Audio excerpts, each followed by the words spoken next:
We're here with strength and conditioning coach, Mark DeWolf, right? What's up, Harry? And we're here with Mark today because our media, Frank, who's behind the camera. Thank you, Frank. You are his strength and conditioning coach who makes up his programs for workouts. And he said that we would be great fit to talk about it. And when I read through your bio and whatnot, I'm like, okay, you're a perfect fit for the style of questions that we like to ask because you have 10 years of experience. So I'm going to let you tell us a little bio about yourself. Tell us about how you got involved in health and fitness. Like a lot of people, just growing up, I got into lots of sports. So I started with like judo and swimming. When I moved here from Holland to Canada, I got into hockey, of course. And then in high school, I did some wrestling, got into football, which then pretty much forces you to start lifting some weights.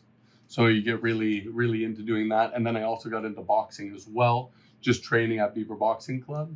And then from there, I got into university, and then I wasn't playing sports as much, but I was still doing a little bit of boxing for training. But I just fell in love with doing strength and conditioning training. And then I became really absorbed with learning the science behind it, even though that wasn't even what I was going to university for. Like I went to university for law and history and graduated with that. But I mean, I would like to think that I spent most of my time probably learning about the science behind increasing strength, increasing muscle, and improving cardiovascular skills as well.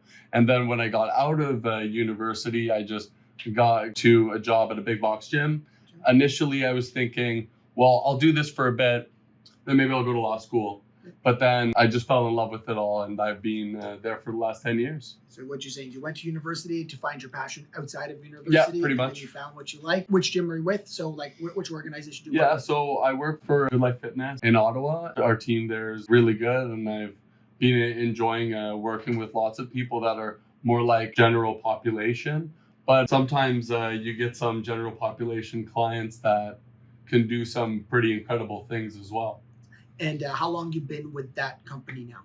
10 years. So you've been 10 years in the industry, same place, same gym. Yep. Okay, well you don't hear of that much anymore because people leave, so that's awesome. In terms of your journey, you training clients, you working with, so how many, you probably worked with at least 300 or 400 different people by now over 10 years, right? Yeah, well, yeah, definitely over 100, if not more. Gotcha. If you're thinking just one-time consults, maybe I've met with like 1,000 different people. Definitely helped out over 1,000 just on the gym floor and stuff like that. And now I'm branching out a lot more into setting up programming for people because, of course, people can't always make it to my gym, for example. So for Frank here, he has my expertise for just programming. Gotcha. So I write out his programming weekly, do check-ins with him, and it's going quite well. So I've started to branch out, and I'm doing a lot more of that as well, which I really love doing the programming aspect. So you do in person, you do some online stuff, plus obviously just being around the gym for 10 years and spending 8 to 10 hours in the trenches of being around people and seeing things. Absolutely. You've been able to learn a lot and see different things. So that's awesome. So for me, what I always like to know is what are some of the reasons clients seek you out, right? Because one of the goals of this podcast is for us to be able to help the everyday person understand the everyday concepts and the real, what I call habits or changes that are actually going to be beneficial to them, not the Instagram clip that they heard once. Right. So what are some of the, if you look back at your last 10 new clients that signed on with you, what are some of the things that they were seeking your assistance for? I also got into powerlifting. Okay. So I had a really good year in 2017. I made it to Centrals and Provincials in the 231 pound class for the CPU. And what's the CPU? Just so CPU is the Canadian Powerlifting Union, which is under the International Powerlifting Federation. I'd like to think that it's probably the most strictly judged powerlifting association that you can be with because the drug testing is strict, the equipment's really strict. If you can't squat low, you can't really compete in it. You need to go ass to grass. So it's one of the top tier organizations around the world. Absolutely. So I think that kind of experience And I did a few other meets as well. It has gained me some other clients and gotten some clients that I already had before interested in that. So actually this year I brought a couple of my clients to their first powerlifting meet. One of those two clients is actually able to go to centrals and provincials for next year and possibly even nationals. So you've got people who are coming to get stronger. Mhm. What else do you see? Yeah, so I also see people that just want to do weight loss for both aesthetic reasons and for health reasons, of course. And then also people who just want to build a little muscle. But then I have some clients that deal with a good amount of pain. Trying to limit the pain in those clients is the most important thing. And then if you can improve their movement in any way possible, that's always a big win for us. I've been doing a lot more research myself in how I can get someone's knee to work properly when it doesn't at that point, or their shoulders, improve people's lower backs, apart from, oh, my back just hurts from doing some heavy deadlifts. I think that's one of the things that we even talk about with our Mhm. clients is that they say that they think strength and conditioning is just about aesthetics. And I remind them that it's actually injury prevention, Yeah, right? It's absolutely. a very good tool to prevent injuries. So getting stronger and moving joints, and not to mention one of the best ways to actually decrease osteoporosis. Right? Absolutely. Yeah, So- definitely. So what you're saying is, so you see people for strength, for body composition Mhm. change, lowering pain management. So those are some common things that Yeah. are commonly seen. What are some of the things that you have seen that, let's just break it down into Yeah. demographics, Sure. because each person's going to be a little bit Mhm. different. Most of our clients are going to be the 35 to 55-year-old who are probably seeking you out for like, Mhm. I need to get a little stronger. I'm noticing that when I go get the groceries, I don't feel as strong. Yeah. My joints are starting to hurt. My back's starting to hurt. What are some of the things that they've learned about strength and conditioning that would be helpful to our viewers to realize that this is what it can do for you? Besides, because a lot of people say, oh, it's just going to bulk me up. Right. And so a lot of them do the cardio. So what are 2 or 3 things that some of your clients have given you feedback, real feedback on that they didn't know, that they realized after 3 to 6 months of working with you for, let's say, 2 to 3 times a week, that they actually got from lifting weights? Well, I think one big thing is just making things outside of the gym so much easier for them, where like it can just be like moving all of their outdoor furniture into like their gazebo for the winter time, and then or just shoveling snow in the driveway. It's like, oh my God, I can actually get through it, and my back doesn't kill Awesome. because we've been doing the right kind of stuff. Or as you said, groceries. It's like, oh my God, I can do my groceries so much easier. But like some of my clients also like doing stuff outside of the gym, which I always like to support, like going on hikes, or maybe going skiing, or some of my clients have even done like some long races as well. And I always support them in those endeavors. And it always, like, their training makes all of those things that they find really fun easier. And of course, like some of them have like kids or even grandkids running after them and picking them up, whereas like that might have been hard a year ago. Now they can run after their grandkid who's heavier, and they can like pick them up and put them on their shoulder, maybe rough around with them a little bit. It's those everyday things. Mhm. What type of age group would that be in? So would it be 45 to 55, 55 to 65? Like I have clients into their 70s even. And the reason why I asked that Mhm. question is a lot of people think that's just age related. Yeah. Oh, I'm supposed to get weaker. Or I'm Right. supposed to have knee pain in my left knee, because that's what happens with age. Yeah. And so for us, we always like to educate them that no, it's if you stop using it, Yeah. you will lose it. Absolutely. But if you practice and learn the proper movements and you're able to keep that strength, you can actually still have that quality of life, right? Oh my God. Like I have a guy in his mid to late 70s who's like 145 pounds, 6 feet tall. He squatted like 180 last week and did 5 triples of 135 deep squats. Nice. Just today. So triples are when you do Do three three. reps, Yeah. right? So just so some of our clients may not know. Exactly. That, right? We're like, we like those kind of terminologies, but to everybody. So one thing that resonates is that when you say to me that a lot of people when they work out with you, Mhm. they have more enjoyment outside of the gym. Absolutely. And that's something that people's asked me, why do I like going to the gym? Mhm. It's like, I want to be able to do whatever I want, whenever I want. And being strong Mhm. and being fit gives you that baseline of strength and endurance, so that if someone says to you, you want to go for a hike or a 50-kilometer bike ride, it's like, yeah, let's go. No problem. Because you have a base. So, that's one of the things that people have, I think, a misconception. And so in terms of that, so let's dig in a little bit deeper into that. So how many times per week? So let's say that, let's think about your last, let's say, female 50 to 65-year-old that said to you, hey, you know what? I was playing with my grandkids on the floor and I got up and I played with them and I had no pain and I was able to keep up. This is great. How many times a week would they be working out with you? I train most of my clients 2 times a week. I have them written down to do 4 sessions a week. Okay. For the most part, so twice on their own. Sometimes the fourth one is a little bit more optional. Like, definitely the ones that are the most successful are training at least 3 times a week. And how long would that session be? So that when they're with you, it's an hour. Yeah, when they're with me for an hour, usually they're doing some stuff before and maybe some stuff after, so maybe like an hour and a half. Okay, and then what would they do on their own? So I get most of my clients to do like a good warm up on their own. So it can be turning on activating their core or glutes, or perhaps like training their knees. We have a sled at the gym, so some of my clients are doing sled drags beforehand just to get their knees nicely warmed up if we're gonna do a hard squat session.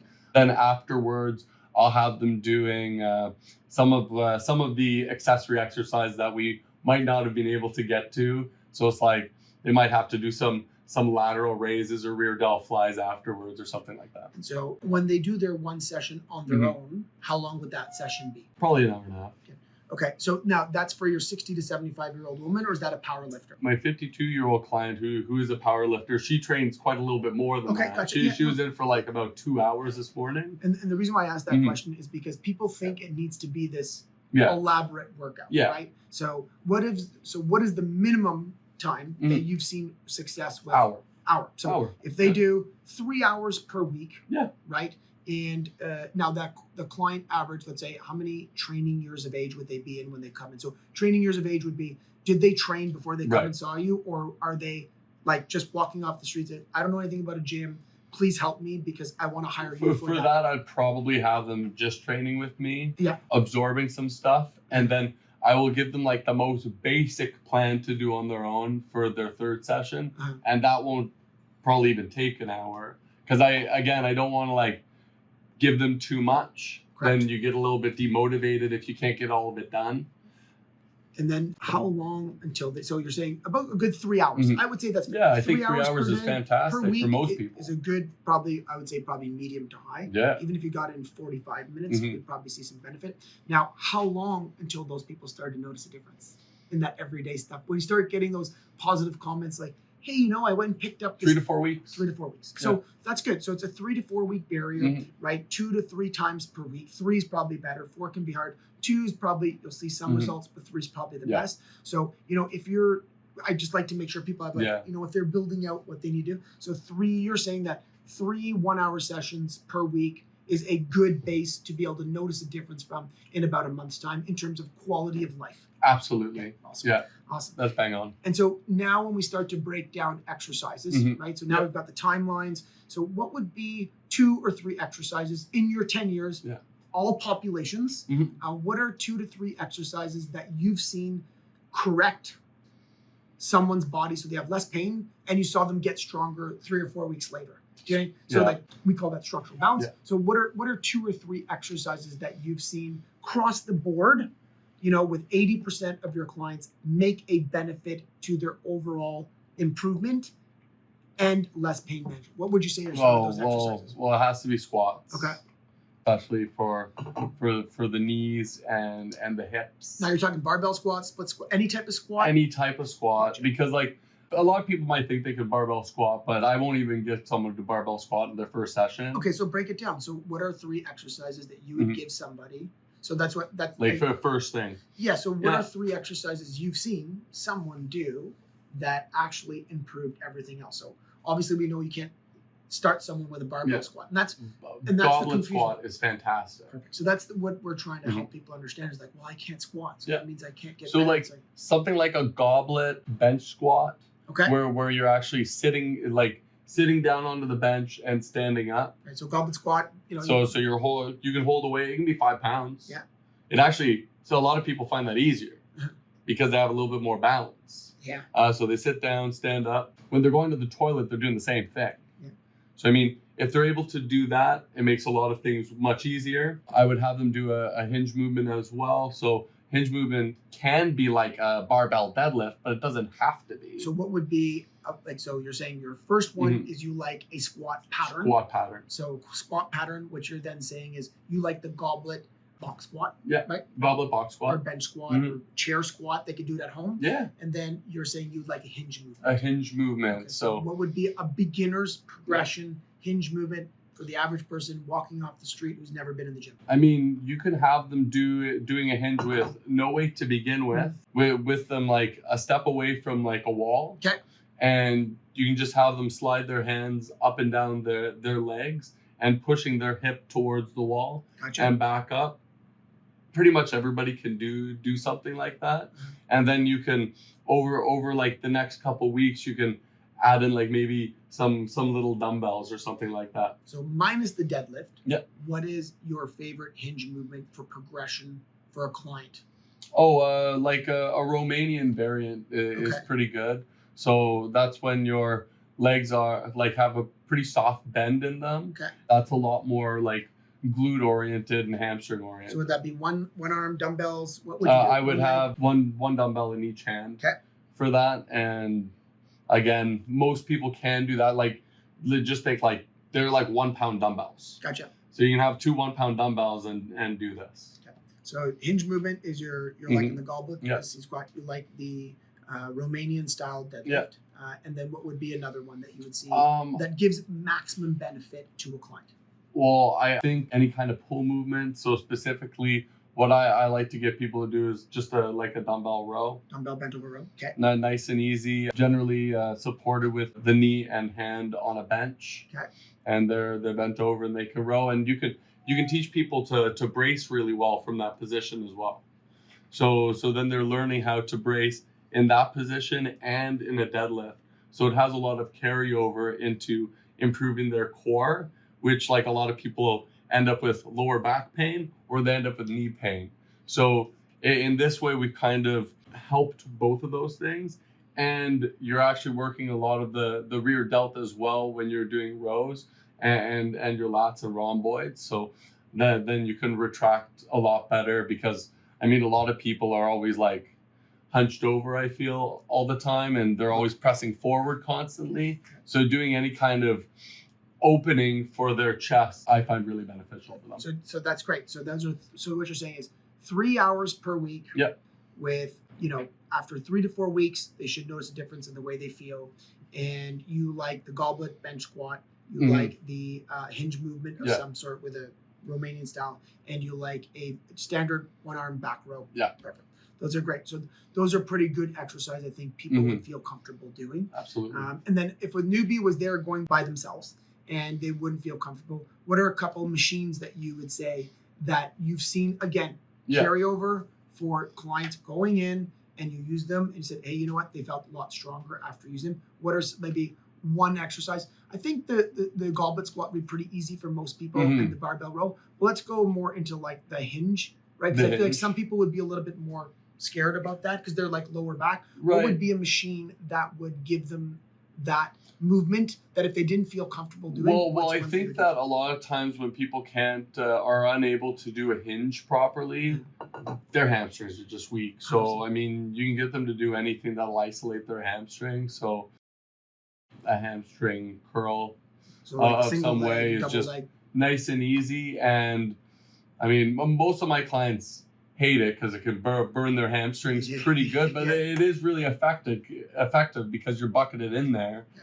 And there's like we have a really good single leg hamstring curl machine where it's like you can't really cheat it at all, as opposed to like the prone hamstring curl machine where like if your butt comes up and down every rep, then maybe you're not doing it quite right. Under some pretty good coaching, you can get it down pretty quickly. So what you're saying is, so if someone's not, because I just feel like some people may not be comfortable walking into a gym never being there and be like, I'm going to try this. And then just bending over. Yeah, exactly. Whereas if they walk in and say, okay, I can do goblet squats, I could do a hamstring curl machine, I can do back rows, they're going to walk out of there saying, okay, I've got a good base for upper body, lower body, which is beneficial. The more they do their squats, and if they're still doing their back exercises, eventually they're going to be able to build up the strength to do their deadlifting. Yeah, 100%. They'll be able to build that confidence. Yeah. And so then now let's switch over to food.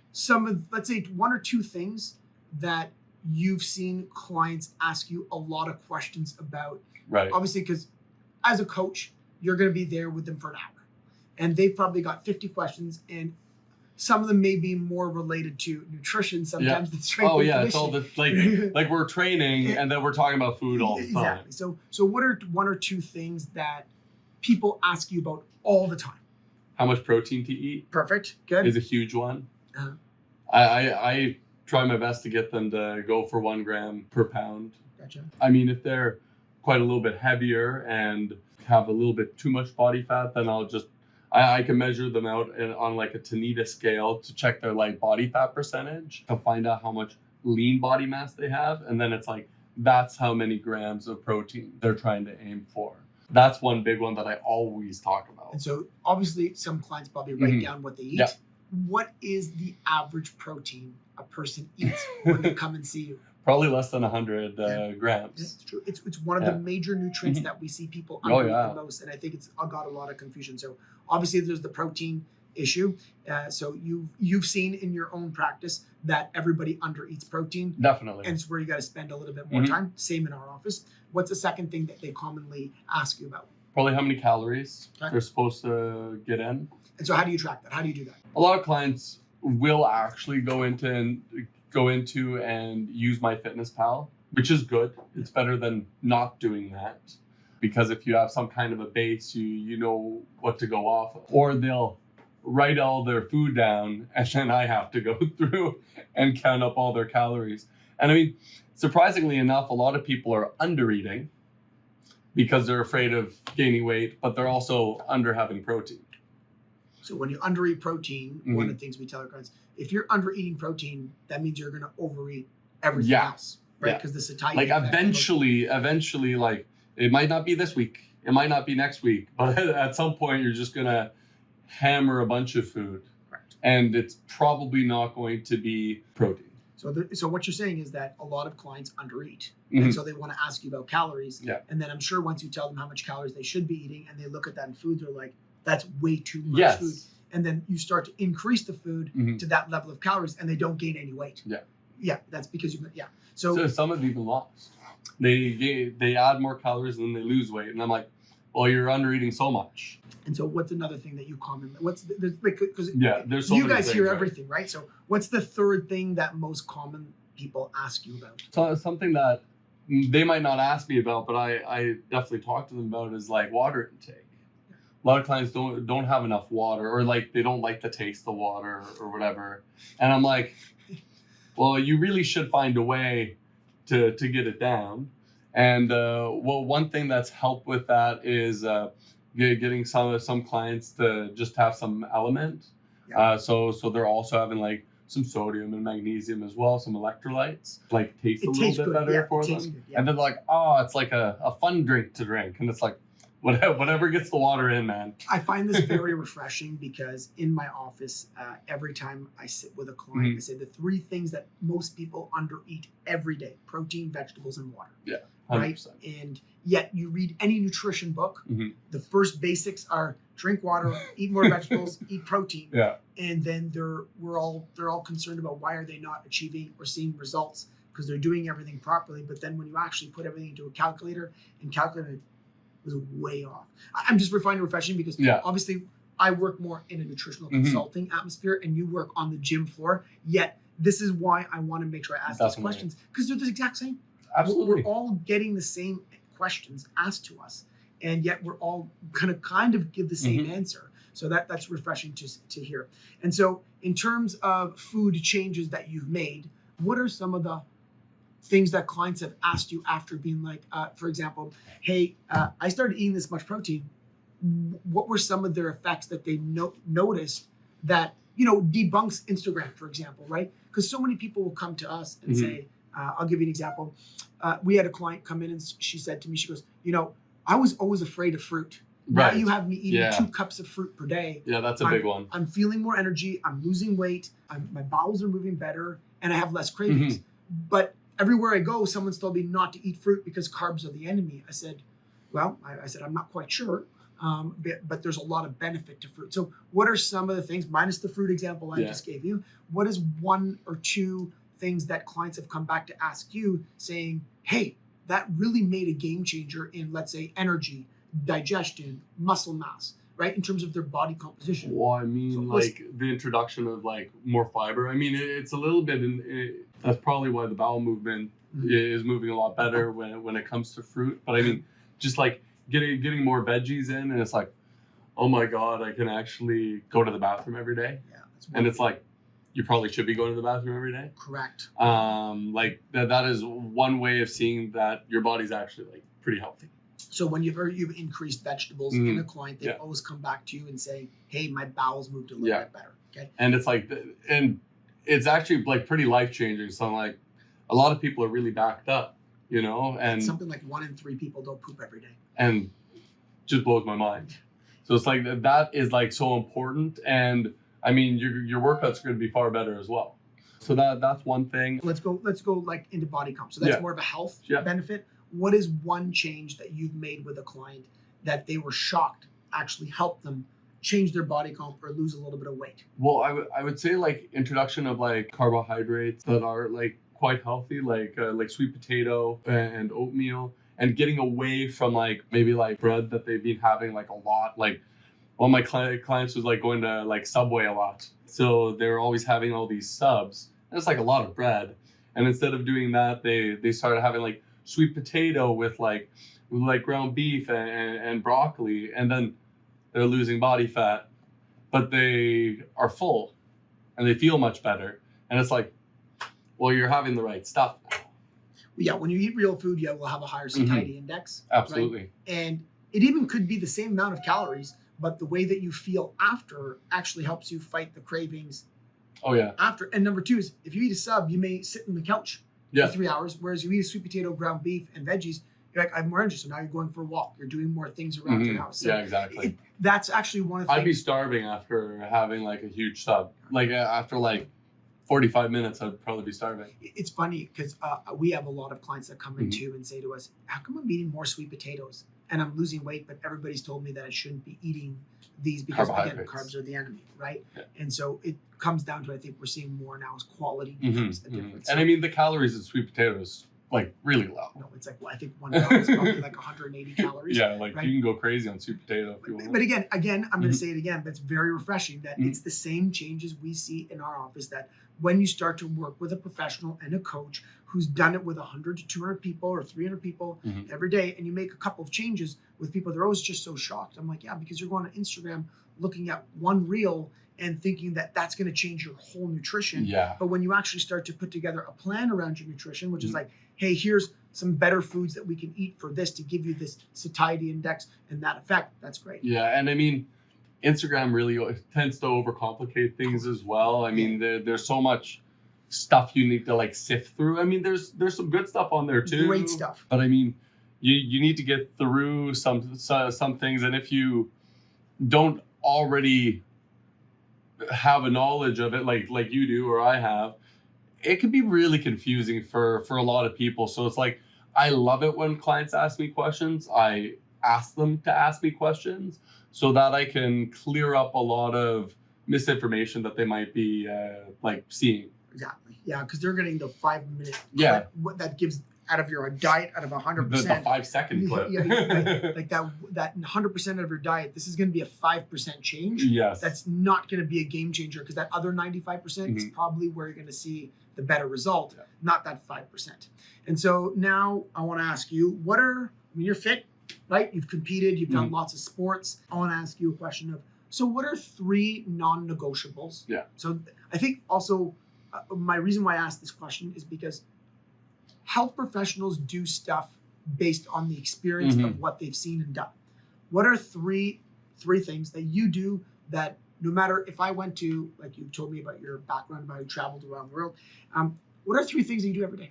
that are non-negotiables. What are the 3 things every day that you do that you would never not do on a daily basis? Like you got to hammer protein first thing. Okay, so what does that mean? I get in like 80 grams of protein before I get into work. First meal of the day, I'm high having protein. like 5-6 eggs. Okay. I can drink a 50 gram protein shake, no problem, on my way into work. And they can be 6 in the morning and I'm already done 80 grams. Gotcha.